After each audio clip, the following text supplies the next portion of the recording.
Hello, calculus kids! Welcome back to another lesson in calculus. This is Mr. Bean, and today we'll focus on related rates. For those of you who don't know anything about this, you don't know what you're about to get into. I will tell you at the end of the year when kids look back, usually this topic is the thing that kids struggled with the most. If they think, okay, what was the hardest thing we did this year? Often it is related rates. So I really need you to have thinking caps on today. Let's try to learn as well as we can some strategies to help you solve these. Now, this step-by-step guide here, this is not exactly how you perfectly are able to solve. These are just guidelines. Every problem could be a little bit unique depending on the situation that we're thrown into. So, but these guidelines will get us some skills to help us solve most of the problems that we're going to deal with. So I'm going to refer back to these 5 steps, or these 5 guidelines, I should say, not steps, that's a bad way. And then I have a boxed important thing here that is on your notes, that substituting a non-constant quantity before differentiating is not allowed. You're probably like, what the heck does that mean? I don't expect you to know what most of this means yet, so let's just jump into a problem and see how we do it. So first thing is, remember to draw a picture. So let's read our easy example number 1. The width of a rectangle. Okay, so we're going to have a rectangle.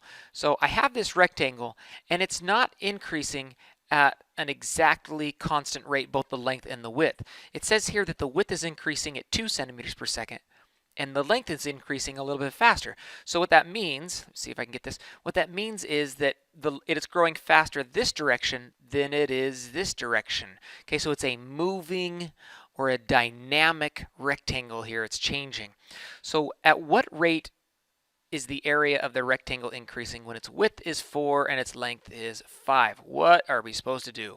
Draw a picture. We did. There's our rectangle. So draw a rectangle on your picture. Now, we're going to make a list of all the known and unknown rates and quantities. So here we go. You ready?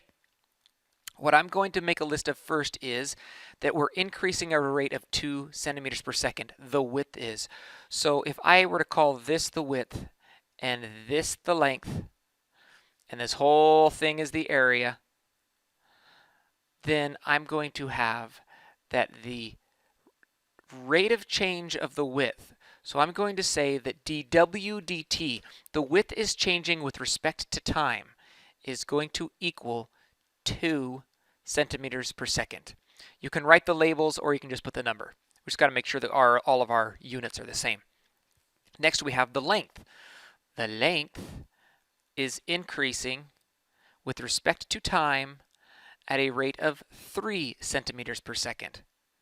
So we have this first one, we have the second one, and at what rate is the area of the rectangle increasing? So this is what I want to do here. I'm going to put that they want to know the rate of the area with respect to time. So I'm going to put an equals question mark, and I'm putting a box around this thing to remind myself while I'm working. I like to do this to remind myself the whole point of the question is to figure out what rate is the area of the rectangle increasing. This is what I'm looking for. At the exact moment when W equals 4 and L equals 5. All right, so I have a list here of all of my known and unknown quantities and rates. Let's go back and look at this. All right, so now the next step, number 3, relate the variables in an equation. This, of all of the things on this list, this is the one that kids struggle with the most, figuring out how to relate them in an equation. So I started off with an easy one. I have these variables W, L, and A. So how do you relate width and length and area in an equation? Real simple. It is that the area is going to equal length times width or width times length. It doesn't really matter what order. So that is how we relate them in an equation. Now we differentiate with respect to time. So you're going to take the derivative of this whole entire thing with respect to time. So the derivative with respect to time. This is implicit differentiation. That's what we practiced in the last lesson. Differentiating everything with respect to time gives us, okay, so the derivative of a is just a 1, right? But then we have to do times the derivative of a with respect to time equals WL. So I'm going to do product rule. So I'm going to ignore this 1 times part. I'm going to do that part for all of this. So the product rule, derivative of the first, so I'm going to have dw with respect to time times L, I'm not touching L, plus, and now I leave the first one alone, so I'll leave it as a W, and then I do the derivative of L with respect to time. Now I have a formula. All of these things, I took the derivative, and so we did number 4, differentiate with respect to time. Now we substitute the known quantities and rates and solve for dA dt. So we're trying to get dA dt by itself, which it already is. So dA dt equals, now substitute stuff in that we know. What is the rate of the width? It's 2 centimeters per second. At the time when the length is 5, we're going to add at the time when the width is 4 centimeters, and then the rate of the length is changing at 3 centimeters per second. So we plug in a 3 here, and this all works out to 10 plus 12. So the dA dt, we'll rewrite this here. dA dt is equal to 10 plus 12, 22 centimeters per, centimeters squared, because we're doing area, centimeters squared per second. So we want to make sure we get the correct units. And there's my final answer, which we were looking for, which goes back to this box question marks that I was trying to remind myself for later, that's the final answer. So 22 centimeters squared per second. Okay, easy example number 2. So we have this thing happening where we've got a police car here, and it's going that direction as it's chasing a speeding car that is going this direction. So the police car is approaching the intersection, the speeding car is going away from it. So you kind of read through this to make sure you understand what is happening. As I go through, I'm going to try and figure out what is the question it's asking. If the police car is moving, blah, blah, blah, what is the speed of the car? What is the speed of what car? If the police car is moving at 60 miles per hour at the instant of measurement. So I have found it useful to try to label some things with variables. I'm going to call this side Y and this side X, which just makes sense because it's kind of like it's on the X-axis and it's on the Y-axis for my picture. Let's see. So what else do I want? Let's label some things. At the exact moment when the police car is 0.6 miles north, so at the time when Y is equal to 0.6, and the car, so the speeding car, when we say the car, we're talking about the speeding car, is 0.8. So X is going to equal 0.8 miles to the east. The police determined with a radar gun that the distance between them, that's this dashed hypotenuse, and the car is increasing at 20 miles per hour. So why don't we just call this Z? And it says that it is increasing. So that means the rate of change of Z, so we'll call it dZ dt, is equal to 20 miles per hour. As long as this is miles per hour, this was miles, okay, everything's going to work out okay. I'd have to make sure I'm careful with my units of measure. So if the police car is moving at 60 miles per hour, so the Y is moving at a rate of 60 miles per hour, the police car is. This is the part that throws kids off. So watch what I'm about to do. The rate of change of Y is not equal to 60, it's equal to negative 60. Why? Because why? Y is getting smaller. The police car is approaching the intersection, so Y has to be decreasing. So we can't just say that it's 60 miles per hour, or else that means the police car would be going away from the intersection. It'd be going this way. We don't want that. We want it to be going towards the intersection, which means that Y is decreasing, so we say negative 60 miles per hour. So what is the speed of the car? So we want to know how fast is X increasing. This is what we are looking for. I'm going to box this thing to remind myself dx dt is the final solution that I want to have. Okay, let's set this stuff up. So we drew a picture, made a list of all the known and unknown rates of change. Now we're going to relate the variables in an equation. What type of variables do I have? I've got an x, y, and a z. So x, y, and z. How do you relate this? Well, if it's an intersection, and we're assuming it's a right angle, right-angled intersection, then we use the Pythagorean theorem. X squared plus y squared equals z squared. Okay, take the derivative with respect to time. That gives us 2x is the derivative of this. dx dt plus the derivative of y squared is 2y times dy dt equals the derivative of z squared is 2z times dz dt. Okay, plug stuff in. I'm going to speed this up a little bit.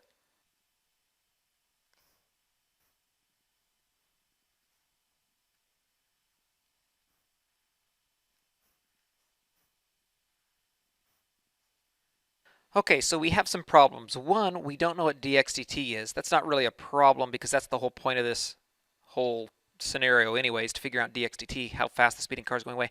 But we don't have z right here. We had a variable that we ended up with that we did not have a quantity for. So when this happens, you have to actually figure out what z equals. So we are going to take x squared plus y squared equals z squared and use this right here to figure out what z is at the moment when x is 0.8 squared plus y is 0.6 squared, and that equals z squared. So when you solve for this, you get that z equals 1 at that exact moment. So now we can clean this up. Again, I'm going to fast forward this a bit, plug in a 1 here.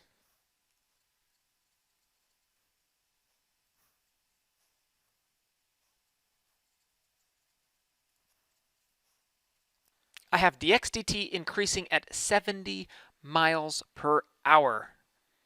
And again, that was what I was looking for. They're trying to figure out the speed of the car moving away. Okay, so the big trick on this one was two things for this example that we did that was different. That was one, we had a negative rate of change, so we had to be careful about the signs of rate of change when you do these problems. And then we had a quantity that we didn't know, so we had to use the equation we set up for a relation to figure out our unknown variable. So sometimes that happens in these as well. Now we're going to get into a couple examples that are not so easy. So here we go. Rocket is lifting off at the Kennedy Space Center. If you want to pause and read through this problem real quick, go ahead. I'm going to assume you've already read this as I start drawing this picture. So I'm going to draw some type of triangle and say that this is 2,000 feet. Okay, now this is a value that is not going to change. I want to go back to the very beginning when I had here substituting a non-constant quantity before differentiating. What this is talking about is you can't plug in the numbers. Substitute, you can't substitute any numbers in if it's a value that's going to change. But here with this example, the 2,000 feet, this will not change. You have a camera that's down here and the rocket is blasting off, so I have my rocket that's going up in the air here. And that camera is watching it. The distance here is not changing. We're not moving the camera back and forth. So this 2,000 is a set constant. Everything else is going to be changing in this triangle. Okay, so I need to move this over a little bit. What else do we have? The height of the rocket is found using s of t equals 50t squared. This height, we're going to call this s. Now, s is equal to 50t squared. I also could have called it 50t squared, but I'm just going to leave it as s for now. So s is feet, t is seconds. Find the rate of change in the angle of elevation. That's what we're looking for, this angle of elevation of the camera. So we'll call it theta. So what we're looking for is t theta dt. In fact, I'm going to move that over here a little bit to keep it out of the way. d theta dt equals question mark. That is what I'm looking for. So the only way to get an angle is if we use some type of trigonometry, sine, cosine, tangent, to relate everything we have. Okay, so how about, let's see here. What can we make a list of? We have 2,000. What else? We've got S. Oh, at camera of 10 seconds after liftoff. So we want to say when t equals 10 seconds. Well, if t equals 10 seconds, how high is the rocket? That means at the moment when S equals, plug in a 10 here, you get 10 squared. That's 100 times 50, that's 5,000. So when the rocket is 5,000 feet high. So 10 seconds, 5,000 feet high, that's what S is. What else we got? I think that's it for now. Let's see what else we can come up with. See if we can do an equation of how to relate these things. So if I have an angle, opposite, and adjacent, that's tangent. So tangent theta is equal to opposite, which we'll call S, over adjacent, which is 2000. Okay, we have our equation. Let's differentiate with respect to time and see what we can come up with. So the derivative of tangent is secant squared theta, and that's going to equal, remember that S over 2000, that's the same thing as 1 over 2000 S. That right there is what this is. Okay, so when you take the derivative of that, it just becomes 1 over 2000. So this is 1 over 2000, and then we have ds dt, because we're doing implicit differentiation. Oh, I forgot to do that over here. My bad. We got to multiply a d theta dt, because you have to do the derivative of the inside. So I did the derivative of tangent theta. I forgot d theta dt. Big mistake there. Important to keep track of all that stuff, which is probably good because we were looking for d theta dt anyway. Okay, so now what's going on? We need something to plug into theta, and we need something to plug into ds dt in order for us to solve for this. So we have two variables that we need. What is ds dt? Well, it's the derivative of s. And if s equals 50t squared, I'm going to write this down here, then ds dt is equal to 100t. Now I could do dt dt, but dt dt is just, so we don't need that part. So ds dt is 100t.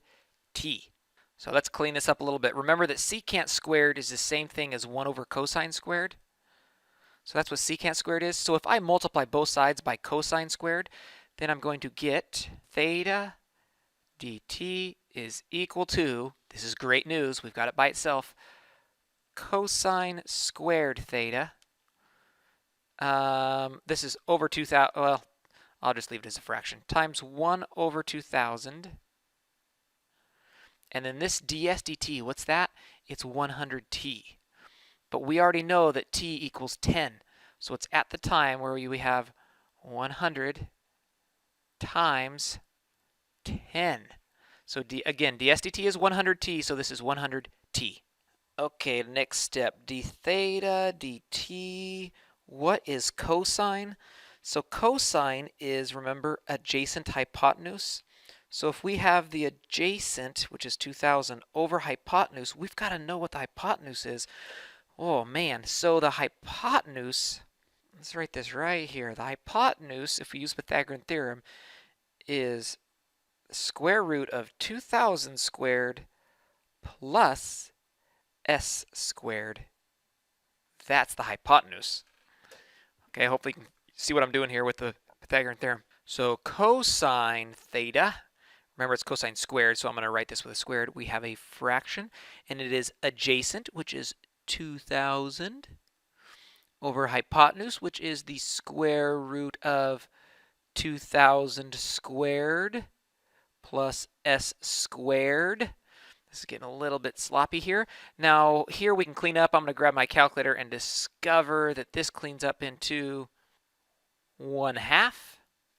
And then what is this? We're almost done. This probably was going to, you're going to probably want to use a calculator to help you a little bit here. The s, what does s equal?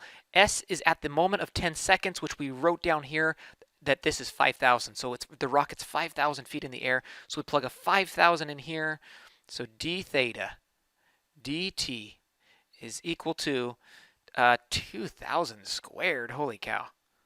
And then divided by 2. So 2,000 squared divided by 2 is 2 million. What? That's a big number. 2 million. And then down here, the squared just goes away. So I have 2,000 squared plus 5,000 squared. That's 29 million. 0, 0, 0, 0, 0, 0, 0, 0. So then that's going to equal, the millions are all cancel, so it's going to equal 2 over 29. That's my final answer. And what are my units? I'm talking about angle of elevation. So again, we're working in radians in calculus, so it's 2 over 29 radians.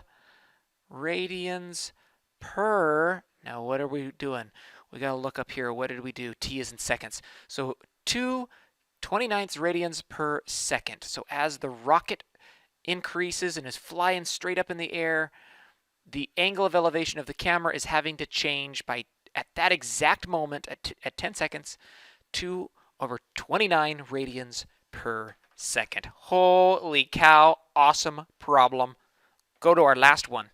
This cone example you'll see appear once in a while in different textbooks, and a big reason is because back in 2002 there was a problem that was similar to this on the AP exam, and so ever since then a lot of calculus teachers want to make sure they cover it because it was so hard for kids. So I'm going to show you how to do this one, and you'll see why it was a challenge. First of all, water running into a conical tank. So we have this tank. Water is pouring into the thing, so we're dumping a bunch of water in. That represents volume. So you got to know right away that this represents how much the volume is changing by. So I'm going to write down that the derivative of V, the derivative of volume with respect to time, is increasing by 9 cubic feet per minute. The tank stands on point down, okay, and the height, and has a height of 10 feet. So this whole height here is 10 feet and a base radius of 5 feet. So the question is, how fast is the water level rising? So this water is going up, up, up, up, up. So dH dt, that is what they are asking for, question mark. At the exact moment, hold on, box this one. At the exact moment when the water is 6 feet deep, so when the height is 6, when this right here in blue is 6 feet, at that moment, how fast is the water level rising? Okay, so notice we have the derivative of volume, the derivative of height, and we have height. There's no radius anywhere in this formula. So we have V equals blah blah here, but we have no dr dt. We don't even have what r equals. We do have that the base of the radius, this top here, this part is 5. We know that. So let me show you what we do. What you have going on is two different, let me get rid of all this. You have two different rectangles. Can you see, or I keep saying rectangles, triangles. So we have a big triangle like this, and then you have a little triangle like this. Horrible triangles, but you get my meaning. So the big triangle has a height of 10 and a radius of 5. So what that means is that these triangles are similar triangles. They have exactly the same proportions. So the proportion of 5 to 10 here is the same as this proportion r to h. So let's do it like this. So I have some h here and some r here. It's going to be changing this h and r. What I can do is say that 10 over 5 is equivalent to h over r. Or in other words, 2 is equivalent to h over r. Now, why is that so important? Because it would be really nice when we take the derivative of this equation, when we differentiate this, instead of having an r squared and an h, it'd be real nice if we only had r's or we only had h's. And the reason we are allowed to do that is because of this situation right here. We can say that 2r is equal to h.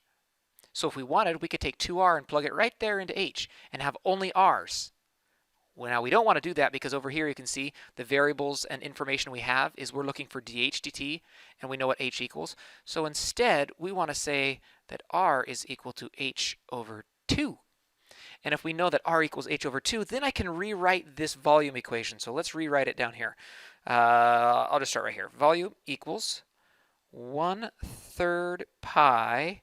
Now instead of r squared, I'm going to substitute in what r squared equals, which is h over 2 squared, and then times h.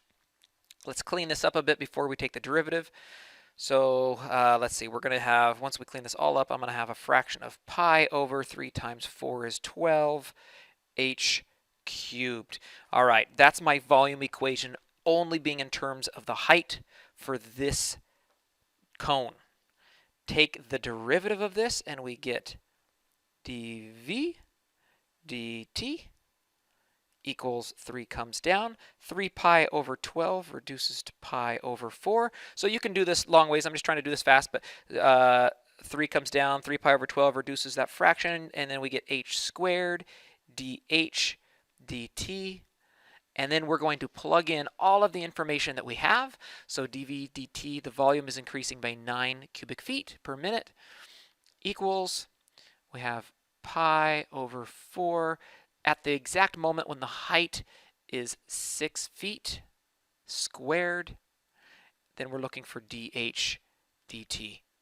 Okay, so when you clean all of this up, and this becomes 36 over 4, you get 9, you divide both sides, you're going to end up with 1 over pi. So 1 over pi feet per minute. If you want to show your steps on this one, you can show that a little bit more. I did that faster because I'm running out of time, and this video lesson is taking forever. So this is what the rate of change of the height is. 1 over pi feet per minute. You could figure out the decimal if we wanted to go that way, but I think we want exact answers if we can, if it's at all possible.